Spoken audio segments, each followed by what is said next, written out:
Hey Scorpios, how y'all doing? Welcome. We're going to be taking a look at your April general reading here.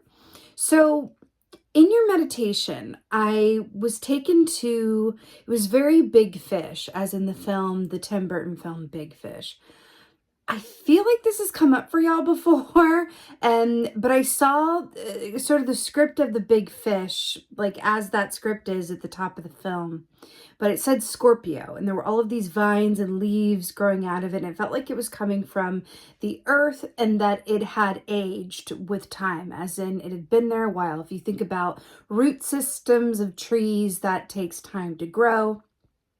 You plant seeds, you wait for them to, show, and it feels very much about an in between. So with that Scorpio, I saw the word Scorpio and it was covered in plants and vines. It felt like a tree, like a living thing in and of itself. Then I saw this like brand new, it was kind of like a Hot Wheels racer car. I felt like I was looking at miniatures for some reason. But I saw this Hot Wheel racer car kind of pull up in front of, and it felt like a juxtaposition, right? Something new and shiny and modern. In front of something ancient and old and natural, right? I saw this car pull up and I saw the Scorpio Collective jump in the car and like zoom off to the races. But then I saw y'all come back around sometime later and it felt sort of like that. It's sort of like a construct used in films a lot where, someone is from like a hometown or from somewhere and they leave off to go like chase their dreams, but then they end up coming home in the end and finding that, what they left behind, oftentimes held a lot more for them than, where they thought they were going would. So it was an interesting circular feeling around this. And I also heard the song Roots and Wings by Miranda Lambert, which is that idea of, being grounded to the past and your personal history, your ancestry, your stories, where you're coming from, right? Your homegrown perspective. That's what it feels like a homegrown perspective. And then the wings being an aspect of being able to, ascend the stories that ascend your past, while at the same time remaining connected to it. So it feels like that roots and wings idea of the gold is in the middle of those two things, about where you're going and ascending from, above and beyond, right? Outside of where you've been thus far, while at the same time staying rooted in and grounded into a foundation that, whether you are conscious of it or not, has served you well. Very fascinating. So we're going to get into the cards here, but of course for April. But before I do, I'm going to be trying a different format for this round, and hopefully beyond that as well. We're going to be going back to sort of it's sort of like a new original, where you're going to be able to see a lot more of the cards. So I'll be with you for talking about your meditation here, looking at the gob, and then we'll be going back to a bit more of an emphasis on the cards for your actual readings, that you're able to see a little bit more of those and kind of get the best of both worlds, hopefully. Please let me know in the comments what you guys think. I'm hoping that this will be able to give you the best, most well-rounded visual reading. Also, before I get started, I do have a Facebook group. I would love for you guys to join. I've kind of been announcing this every round. It's for, metaphysically minded, spiritual, psychic, intuitive, supernatural loving people to get together in a safe, inclusive space and ask questions and share stories. And it's a really beautiful way for me to connect with you guys personally as well, which has been really beautiful. The link to join is in the description box below. All right, now we're going to get into your cards here. Hey Scorpios, let's take a look at what's going on in the month of April. We're going to start with your animal energy, but of course, oh, that was so quick and I love it. Okay, so dolphin. So this is so wonderful. This is one of the most happiest, auspicious, joyful animals that you can possibly get. So this is really beautiful. This is coming up for you. Also, of course, it is a water animal, which is very auspicious when you get a like element for your animal energy, right? It's always the universe going like, hey, for your month the head, which is really exciting. So with the dolphin energy, this most closely equates to, well, it's sort of a hybrid. It's mostly Ace of Cups, right? Which is about that, big love, really good feelings, gratitude, joy, feeling like your cup is overflowing with just so many feel goods, right? And the hybrid aspect of this is it does relate a bit to a Six of Cups energy, right? Which is really interesting, given your meditation with the roots and the homegrown and returning back around to where you've come from with a whole new perspective or deeper appreciation, or to toil those roots up a little bit, right? Six of Cups is very much about the past, nostalgia, remembering things in a better or worse light than they actually were.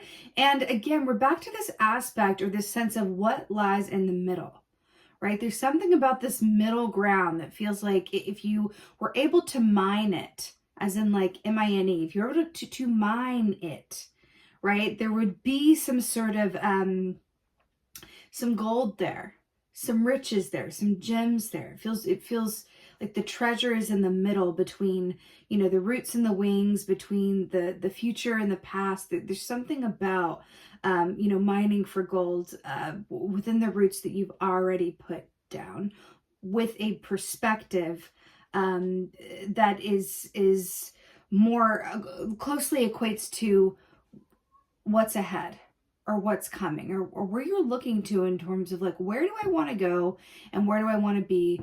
And then what's been. It's really something about that middle ground. So, wow, let's go ahead and see what's going on for you guys in the first half of April, I should say. We're back to the bi-monthlies, don't you know? I'm feeling really good about it. So, first half of April, I should say. What's going on for Scorpio? I literally, it's so good already. So we have the Fool card here, which is about fresh new starts, beginnings, abundance. This is the first key in the major arcana. It is number 0, which is fascinating. And if you look at the trees here, the branches that she's jumping into, the rabbit hole here, traditionally speaking, the Fool is about taking that leap of faith and just trusting that wherever you land is going to be where you're meant to land. That the only thing worse than not taking, or the only thing worse or more scary than taking risks is not taking risks, right? It kind of goes back to that saying, or that adage, I should say, that more often we regret things that we didn't do over things that we did. Ooh, I just got a shivvy. So that feels like there's something in that, right? And looking at things through that perspective. But I'm really obsessed with like this portal and like going underneath and like the tree. And then like, this is really interesting here. The Fool, fresh, brand new starts. The fact that it's aligning with Dolphin with Ace of Cups / Six of Cups as well. And then we have Alice of Alice in Wonderland here, which also a child. Really beautiful. I'm here for it, Scorpio. I'm liking this first half of April for you, an Aries season. Liking it. Ooh, wow. I mean, so we have the Knight of Swords here, which is about a sort of, communication strategy or path of communication, or the written word. That is, well, no frills. It's all medicine and no sugar. But what's really brilliant about the Knight of Swords is that while it can be a lot, as in a lot of information delivered in a way that feels a bit much at times, what's great about it is that it leaves very little to be desired. And what I mean by that is that there's a lack of questions. It's like, well, I'm glad that I know. Kind of the tagline of this is like, well, that was a lot, but I'd rather know than not know. So it's about communication or insights, right? This can be communication coming from another person towards you, but this could also be about communication that you are having with and for yourself that you channel into action, right? So another way of looking at this is that this could be a source of divine inspiration, right? That comes to you, that spurs you to action. And what's really interesting about this as well is that this is shown here, this Knight of Swords here is shown as a unicorn, which is also a symbol of magic and dreams manifestation. And guess what? childhood, specifically artistically gifted children. Are we looking or talking about something from your childhood or the children in your life that are rooted in something that could serve you quite well, either to recognize, remember, or return to? You know, I'm seeing a movie. It's very mixed reviews, this movie, but there's a movie called Garden State. If any of y'all have heard of Garden State with Zach Braff and Natalie Portman, that movie is about him returning home to his home state of New Jersey, as it were. And again, it's that kind of that you know, same as Big Fish. It's kind of like that film trope of, like, you know, going back home and looking at it with fresh eyes. There's something about that, right? Home also can be literal. It can also be quite figurative, right? All right, what else is going on, Scorpio? As if there's not enough already. Oh, listen to the Six of Cups. We were talking about this with the hybrid that the dolphin is, the Ace of Cups and the Six of Cups. Listen, we've spoken about this. This is about the past. This is nostalgia. What's really interesting about how this is shown here and depicted here is we have the elephant here in the background with these little fairy wings, if you can see that. Elephant is about what? Memory, right? Elephants are known for having fantastic memories. I feel like there is something that is directly related to your past, your childhood, or how you remember things.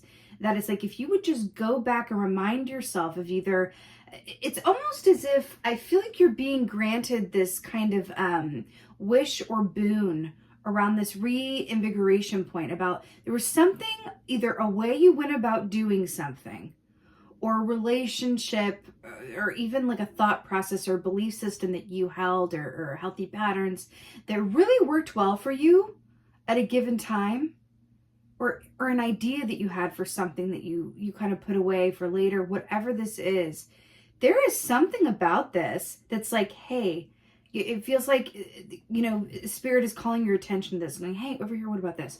Also, when Six of Cups comes up, especially with this information and brand new starts and a new way of doing something that you already know how to do, I think for some of you, also absolutely pay attention to your dreams, right? Okay, let's see what's going on with the Fool here. Good Lord, Scorpio, it's really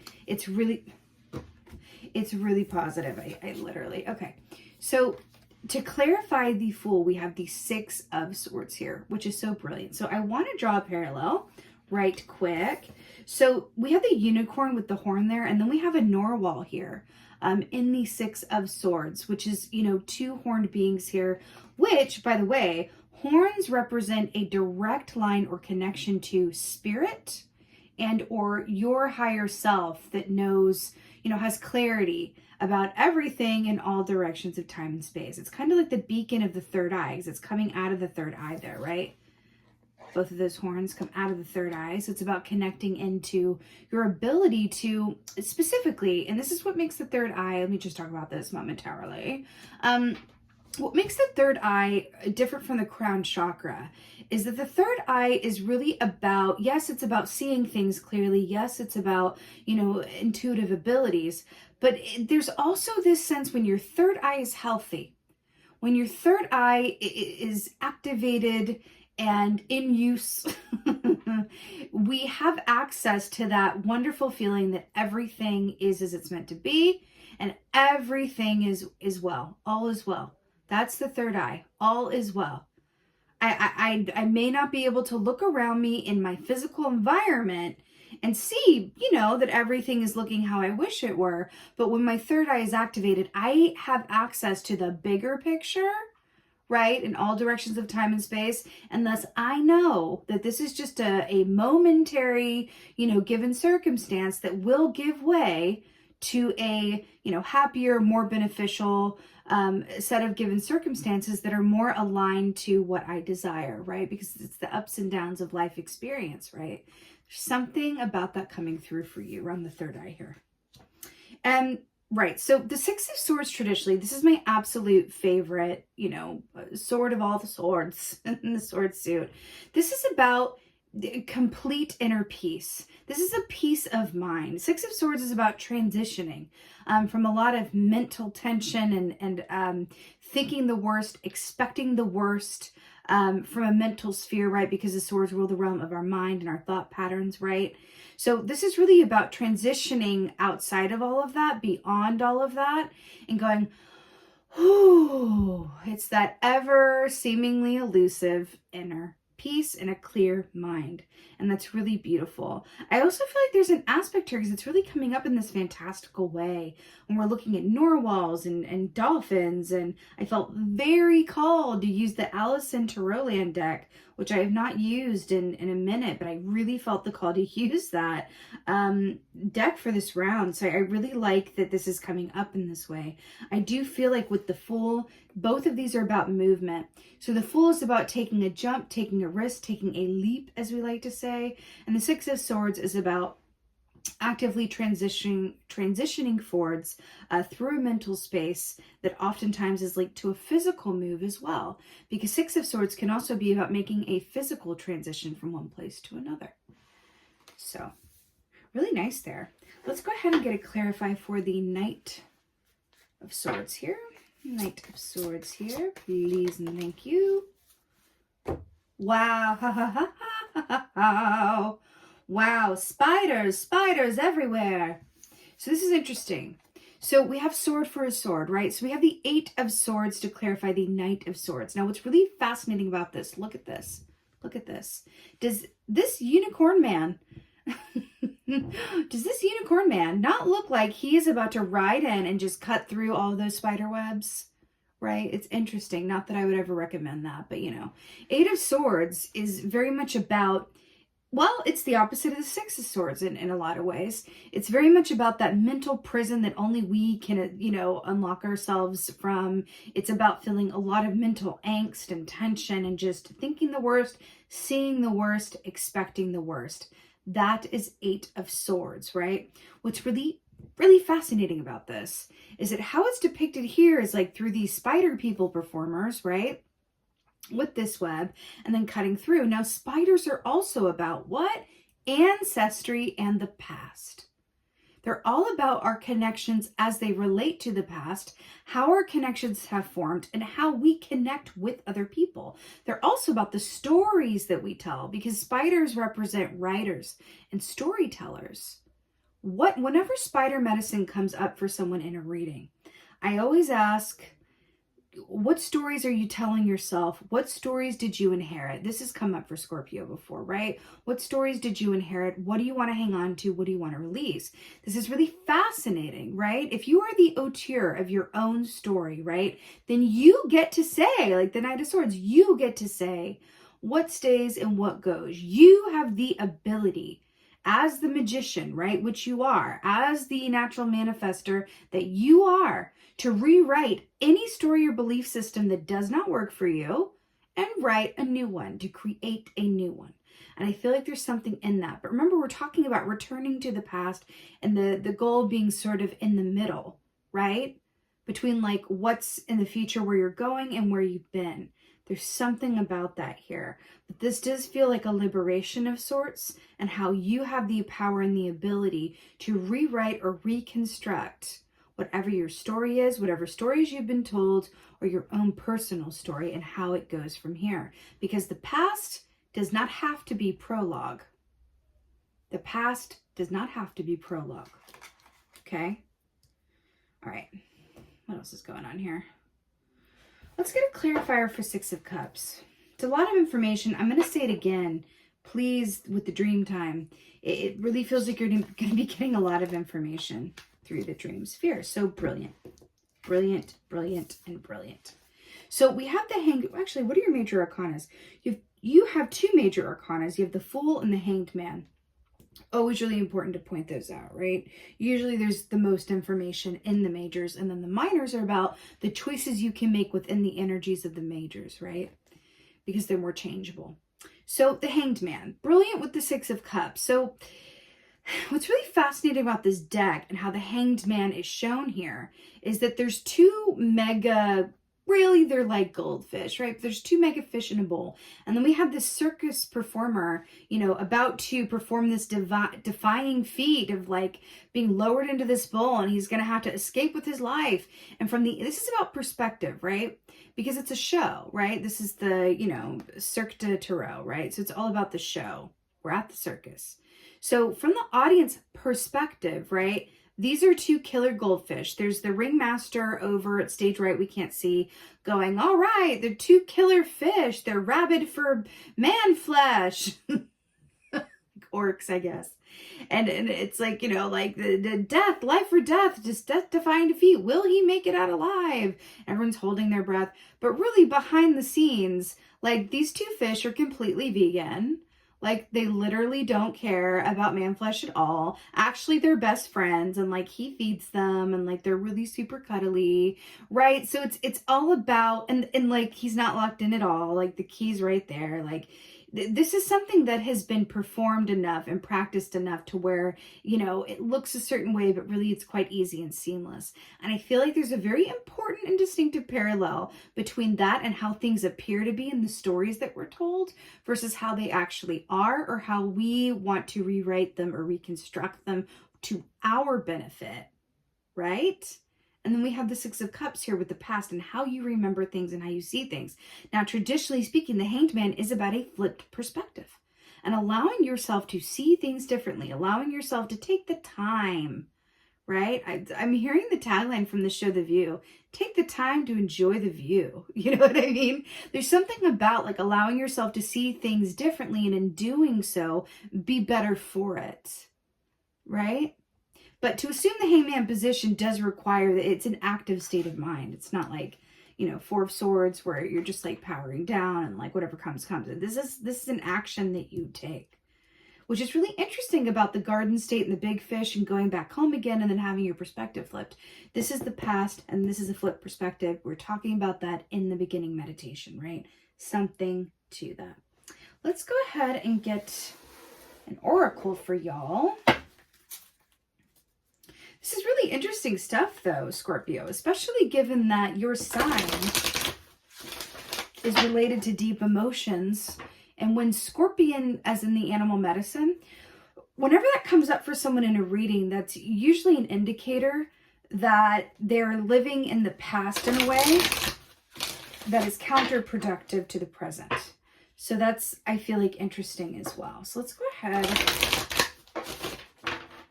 and see what's going on here. Scorpio. First half of April. What's up? What's going on? Let's take it out. Okay. Scorpio, are you ready? The Phoenix. This is brilliant because you guys are the Phoenix. You guys are the Phoenix. That is your animal. So brilliant here. You're coming up in your own reading. You got the water. This is really beautiful, Scorpio. This feels like a big opportunity for you. The Phoenix, it says resurrection, surrender to change. Resurrection, surrender to change. Resurrection, something dying, the rebirth. You guys are probably familiar with this energy, given that you are Scorpios. You probably hear about this quite often when researching your sign or, you know, looking at your horoscopes or whatever it is. But resurrection, surrender to change. This is about how have you gone about doing things? How does it serve you? What do you want to rewrite? Are you the auteur of your own story? If you were, how would you manage it? Right? This is about taking an active stance and knowing that some things want to go, right? Some things want to change. Something wants to be flipped and altered and brought alive again in a new, more beneficial way. I feel like this is you sort of looking at the past, looking at what's been, looking at the aspects in yourself that are primed for an upgrade, primed to be made better. I'm seeing like a phone upgrade where they fix bugs, like bug fixes when it comes up on your phone.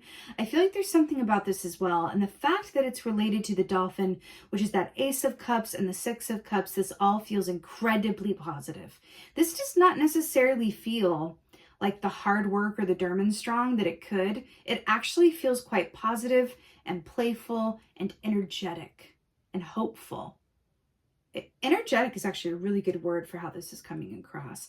But resurrection, surrendered to change. The only real way that you could get in the way of this is being reluctant to consider how your past is informing you and how it could inform your future, right? This is just about how to work with this energy that's going on for y'all in order to get the most out of it, right? And that's really brilliant, Scorpios. It's really, really, really, really good. With that being said, this is your first half of April. I am sending you guys so many blessings and thanks. Please holler at me in the comments. What do you think of this new format, though? What do you think? Please let me know. I really hope that this resonated and helps. If so, also let me know in the comments below. Please like, share, and subscribe. That would help me oh so much. And with that being said, just thank y'all so much as always for being here. And most of all, and as always, thank you for being you. And be well. Until next time.